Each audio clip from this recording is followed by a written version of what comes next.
buenas noches. Bienvenidos a La Hora Clave. Buenas noches, Martín. Buenas noches, Manuel. Bueno, vamos a hablar de los rescatistas.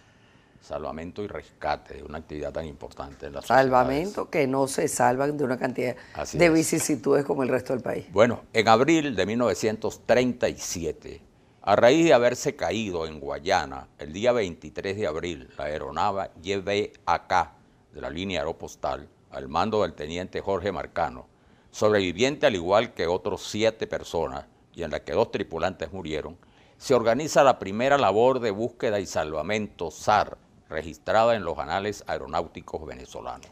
En 1944, varias naciones, incluyendo Venezuela, firmaron el Convenio de Aviación Civil Internacional en la ciudad de Chicago, en los Estados Unidos. Allí nació la Organización de Aviación Civil Internacional, la cual rige y norma todo lo relacionado con la aviación a través de 18 anexos. Pero las labores de rescate y salvamento se extienden a la atención de otros accidentes y catástrofes, como los incendios, salvamento humano en derrumbes o estructuras colapsadas, búsqueda y atención de personas en diferentes situaciones de riesgo, traslado y atención médica de primeros auxilios. Todos ellos son parte del trabajo que realizan los grupos de rescate que nacen y se multiplican en el mundo entero. En el país existen varios grupos de rescate y salvamento que han atendido grandes emergencias nacionales. En esta materia se destaca el Grupo Metropolitano de Caracas, GREMCA, con 31 años de servicio, el cual ha servido de apoyo y asistencia técnica a las autoridades de atención primaria y a la comunidad en general, por supuesto, en áreas de rescate urbano y también de apoyo en situaciones de emergencias mayores. También se valora la actividad del Grupo de Rescate Venezuela, el Grupo de Rescate Guaychester, Grupo de Rescate Caracas y varias organizaciones de voluntarios que cumplen una alta función humanitaria. Pero para analizar la situación actual de los cuerpos de rescate y salvamento al regreso, conversaremos con el coordinador de Rescate Humboldt, Guillermo Garros. Pero antes debemos recordarles que pueden hacer sus comentarios en nuestras cuentas de Twitter e Instagram, @lahoraclavepiso.gb y a través de la etiqueta numeral hora clave. Envíen sus preguntas para nuestro invitado. Y recuerden que aquí en Globovisión nos vemos todos.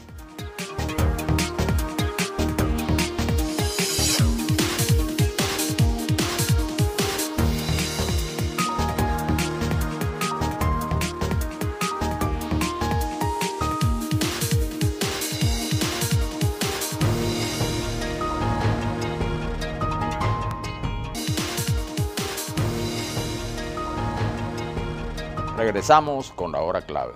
Recordamos que pueden enviar sus comentarios, también sus preguntas a la etiqueta numeral hora clave. Y le damos la bienvenida a nuestro invitado Guillermo Garros, él es coordinador de Rescate Humboldt. Y vamos a hablar sobre esta materia tan importante y tan útil y tan necesaria para la sociedad, ¿no? Hablando de sobrevivencia, que es lo que ustedes a través de su trabajo buscan garantizar, ¿sobreviven los grupos de rescate en Venezuela? Bueno, en Venezuela sobreviven los grupos de rescate, sí sobrevivimos, porque es un modo de vida que se convierte en cada uno de los muchachos de los diferentes grupos de rescate. Es una voluntad de servir que está demasiado arraigada en estos jóvenes, que a ellos no les importa que tienen que pagarse todo para hacer un rescate, para salvar una vida, y no les importa. Sencillamente uno busca la manera, uno va buscando los recursos de una forma u otra para poder cumplir la misión. Eso, si no existieran los grupos de rescate. Venezuela es un país pródigo en voluntariado.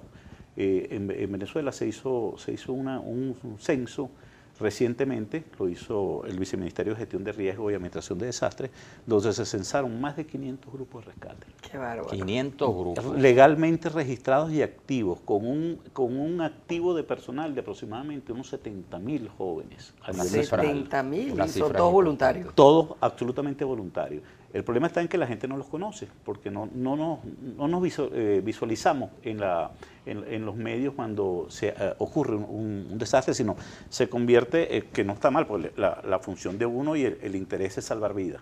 Uno no va porque salga el nombre de uno, claro, el protagonismo personal, ni nada de eso. Como decimos nosotros, por coger foco. Exacto, pero siempre es necesario que se conozcan las organizaciones para que ellos después puedan obtener recursos, porque nosotros vivimos las donaciones, sea del Estado o sea de la empresa privada, más de la empresa privada que del Estado. Y deben haber mermado esas donaciones bastante. Y los costos se han disparado a los equipos que muchos muchachos no tienen para comprar equipos, y eso es un riesgo grande, porque entonces por su mismo ímpetu de ayudar, salen a una misión con mejor equipo sin deficiente, Claro. con equipo deficiente y corren el riesgo de un accidente. Aquí dice Roque Juan Peñalver en Twitter, los grupos de rescate actuales son unos héroes al trabajar bien con esta escasez de remedios e insumos médicos. Bueno, son unos héroes, ¿verdad? Pero no solamente remedios e insumos médicos, como usted decía, hasta lo más elemental para poder llevar a cabo ese trabajo, ¿no? Se refería a la atención en el caso de los Sí, enfermos. claro, la atención que tienen que prestar, pues. Ok, en el sistema hospitalario también hay voluntariado, hay gente que hace trabajo voluntariado, también son afectados por ese tipo de cosas, ¿no? Ahora, ¿cuál es la más común de los accidentes que se atienden? En materia de Pues claro, son de emergencia y tienen desastre, mucha popularidad, sí. mucha difusión los accidentes aéreos, claro, por ejemplo. son mediáticos Pero, los accidentes aéreos, claro. son muy mediáticos, pero no así otro tipo de accidentes, ¿no? Pero los más comunes, digamos. Los más comunes realmente son los accidentes de tránsito, es lo más común, hay muchos grupos que se han especializado en atención de rescate vehicular. ¿Y cuál es el papel que cumplen ellos allí? Apoyo al cuerpo bombero, que es la autoridad en este tipo de casos. La materia de emergencias y desastres en Venezuela está bien definida. Los responsables, si un accidente aéreo, el responsable es el INAC, a través del SAR. Si un accidente acuático es el INEA y el guardacostas. Si es un accidente, un incendio estructural, los bomberos. Si es un muchacho extraviado en zona de difícil acceso, puede ser Imparque, si es dentro del Parque Nacional, los bomberos o Protección Civil a veces se involucra. Y cuando estos organismos, la emergencia excede la capacidad de respuesta de estos organismos, entra Protección Civil como ente de atención de desastre, solamente cuando excede la capacidad. Pero en la emergencia, en la cotidianidad, trabajan todo. Y en casos como el reciente, que no es muy frecuente, pero se han dado muchos, de las personas perdidas, por ejemplo, excursionando en el Ávila o en otros parques nacionales. El caso reciente de los jóvenes. Sí, a estos últimos, Caina y Emmanuel, sí, que fueron rescatados esta semana con un equipo de muchachos de no, diferentes grupos. pendiente de aquello, porque, sí, de la suerte de ellos, pues. Sí, es bastante desesperante y angustioso, sobre todo la familia, ¿no? Que es algo que siempre nos pasa en todo ese tipo de misiones. El Ávila es un parque nacional que es muy extenso. La gente tiene una idea errada de lo que es el Ávila. Piensa que es una sola montaña, ¿no? Que solamente al llegar arriba ya ves el mar. Pero resulta que para llegar a la cúspide de la montaña es una cordillera, son varias cadenas montañosas internas y las personas se meten en esos valles que no conocen. Y perderse es muy fácil. Sí, perderse es muy fácil. Hay mucha gente que nos dice, ¿cómo se pierde alguien en el Ávila? Pues no conocen el Ávila, no tienen la idea de lo difícil que es el Ávila y sobre todo si una persona que no tiene la visión de prevención, que es algo importante. Sí, claro, porque una cosa es verlo ahí todo bello, hermoso, y otra cosa uno quiere es disfrutarlo lo intrincado que es por dentro. Y entonces termina metido en zonas trampas donde no queda atrapado y no puede regresar. Así es. Generalmente. Y el Ávila llega prácticamente desde la autopista Caracas-La Guaira casi hasta Higuerote. Sí, es un parque nacional muy grande. Sí. Nos dice Romer Martínez, tuvimos excelentes grupos, siempre se recuerda el Humboldt, acá presente, Venezuela y tantos otros que anagados sirvieron. Dios los bendiga. Gracias. Bueno, usted es del Grupo Humboldt, ¿no? Sí, yo soy el coordinador general del Grupo Humboldt. Cuéntanos la historia del Grupo Humboldt, que es uno de los más conocidos. Nosotros, como les decía al principio, los grupos empezaron a proliferar o a formarse a raíz del terremoto de Caracas en el 67. Los primeros grupos se formaron en el 68.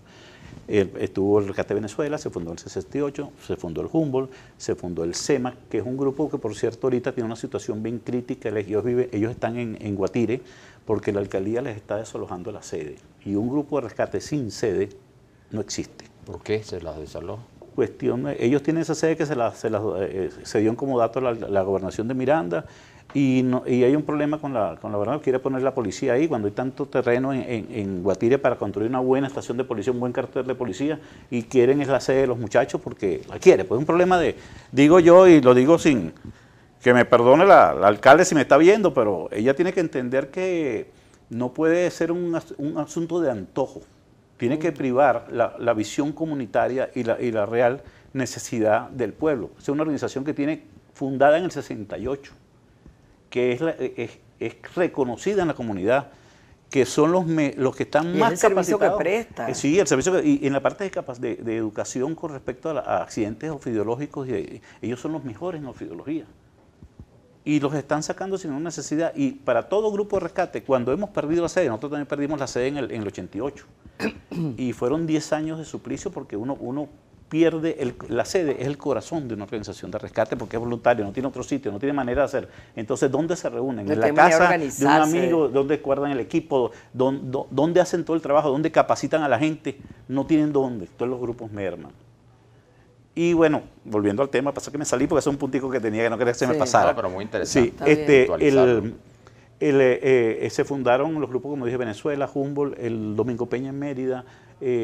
Fue una explosión. ¿Tienen contacto entre ustedes? Sí, nosotros todos mantenemos una relación de hermandad, todos los grupos. Hubo una época aquí en son de anecdótico en que hubo bastante competencia entre los grupos, ¿no? Esa competencia se mantiene, pero ya a un nivel sano, sí, a un nivel sano y de mucha amistad. Nosotros ahorita intercambiamos capacitación, intercambiamos cursos, nos ponemos de acuerdo en el rescate, vamos juntos. Si ustedes vieron en los casos en el Ávila, siempre vamos comisiones mixtas de los diferentes grupos y trabajamos de esa manera, ¿no? Y nos ayudamos, sobre todo en la capacitación, nos ayudamos mucho. Aquí recuerda Carlos Hernández, Grupo de Rescate de Venezuela, pioneros de 1967. Sí. Bueno, fue la época en que usted señala que más o menos aparecieron. Sí, aparecieron todos en el 68. Esos grupos de rescate, ¿no? En el 67 se formó el primer experimento de rescate que fue el Parazar, que eso lo formó Charles Breu de Caría, estuvo Julio Lescarburas, estuvo René Torres Varal, eran todos bomberos universitarios, ahí es donde vienen las primeras camadas de rescate. Ellos crean un grupo de rescate que se llamaba Parazar porque su especialidad era rescate con paracaídas. ¿Cuál podemos decir que ha sido el segmento de la historia reciente de oro de los grupos de rescate? Los años 70 y 80 fueron. Luego en los 90 empezaron a decaer. Hay un estudio que habla de unas fases históricas en la formación de grupos, que lo hizo una empresa que se llama Ecodipla, no sé si existe todavía. Yo lo tengo, se los puedo enviar. Ellos hablan de que en esa historia de los grupos hablan de los pioneros, que fueron todos estos grupos que se formaron antes del 73, ¿no?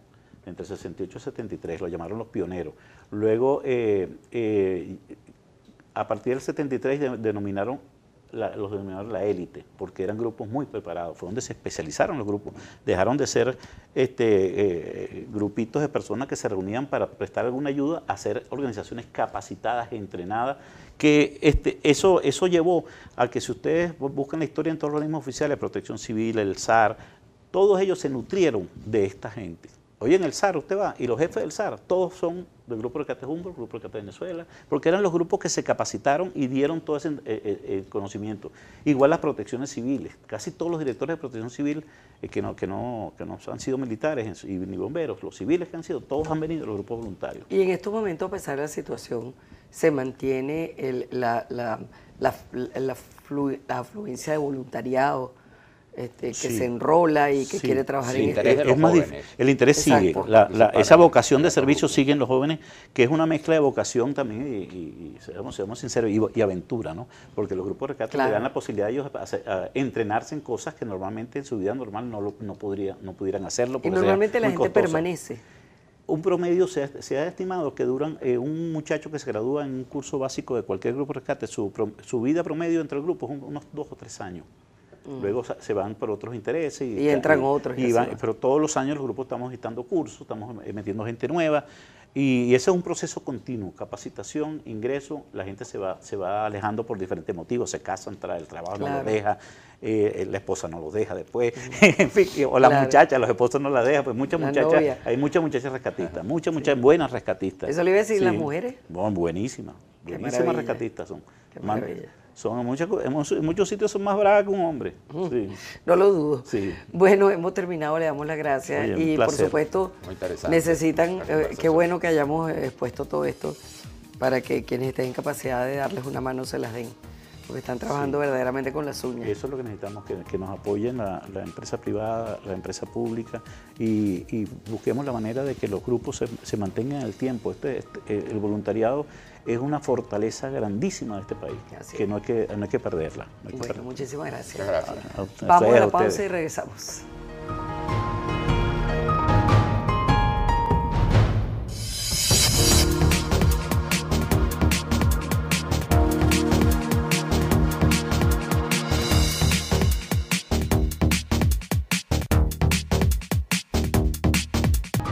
Las organizaciones voluntarias en Venezuela están, como todo el país, en una crisis porque los equipos se compran en dólares, son equipos que no se venden en Venezuela, hay que traerlos importados. Y bueno, todos tenemos ese problema de la falta de esos equipos especializados para operaciones de salvamento, tanto en áreas que no son urbanas, sino de zonas de difícil acceso, como en las áreas urbanas, pues cuando ocurre un sismo que hay que sacar gente atrapada.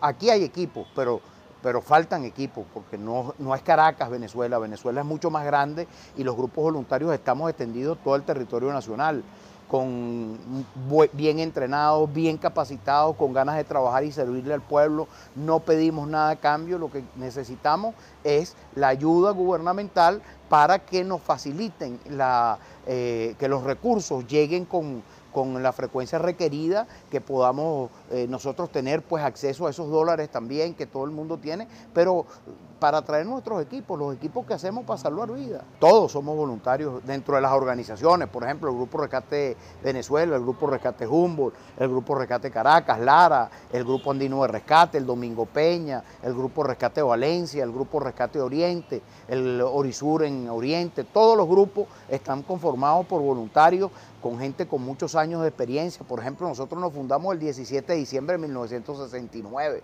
O sea, tenemos una cantidad de años aquí, somos uno de los más viejos, aunque la parte voluntaria más vieja del país son los bomberos universitarios de Caracas. Entonces, todo ese caudal de gente está dispuesta a servir, y de hecho lo ha demostrado cuando el desastre de Vargas, cuando el desastre del río Limón, cuando ocurre cualquier desastre en cualquier parte del país, los primeros que responden siempre son los voluntarios.